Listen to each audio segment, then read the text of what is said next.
சிம்பிளா, ஈஸியா 1 கப் ரவைய வச்சு நம்ம இந்த தீபாவளிக்கு ரொம்ப ஜூஸியான ஒரு ஸ்வீட் பண்ண போறோம். இதுக்கு 3/4 கப் ரவை, 3/4 cup maida, cornflour, baking powder, baking soda போட்டுட்டு நல்லா மிக்ஸ் பண்ணணும். இதுல 2 டேபிள் ஸ்பூன் தயிர் போட்டுக்கலாம். தேவையான அளவு தண்ணி ஊத்திட்டு நல்லா திக்கான மாவு மாதிரி கொண்டு வந்துரணும். இட்லி மாவு பதத்துக்கு இருக்கணும். இத 20 நிமிஷம் அப்படியே விட்டுருங்க. இதுக்கப்புறமா நல்லா மிக்ஸ் பண்ணுங்க.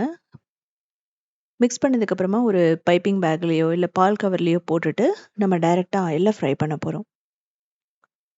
ஸோ நம்ம வந்து இந்த மாரி ஸ்டார் மோல்டு இருந்துச்சுன்னா நீங்க எடுத்துக்கங்க. நல்ல சூடான எண்ணெயில கிரிஸ்பியா வர வரைக்கும், கோல்டன் ப்ரவுன் வர வரைக்கும் நம்ம ஃப்ரை பண்ணி எடுக்கணும். ஸோ இது வந்து பார்த்தீங்கன்னா, பாதுஷா மாதிரி இருக்கும். இது வந்து டர்க்கியோட ஒரு டர்க்கீஸோட துலும்பான்னு சொல்லுவோம். ஆ ஆனா வந்து பார்த்தீங்க அப்படின்னா, அதில எக் போடுவாங்க. நம்ம இதில எக் போடாம பண்ணியிருக்கோம். நல்லா ஃப்ரை ஆனதுக்கப்புறமா எடுத்துக்கலாம்.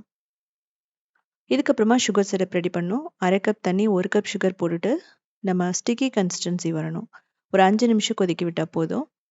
இதுக்கப்புறமா 30 நிமிஷம் இத போட்டு ஊற வச்சிடலாம். பிசுபிசுப்பு பதம் வந்தா மட்டும் நீங்க போதும். ஒரு கம்பி பதமெல்லாம் எதுவுமே வேணாம்.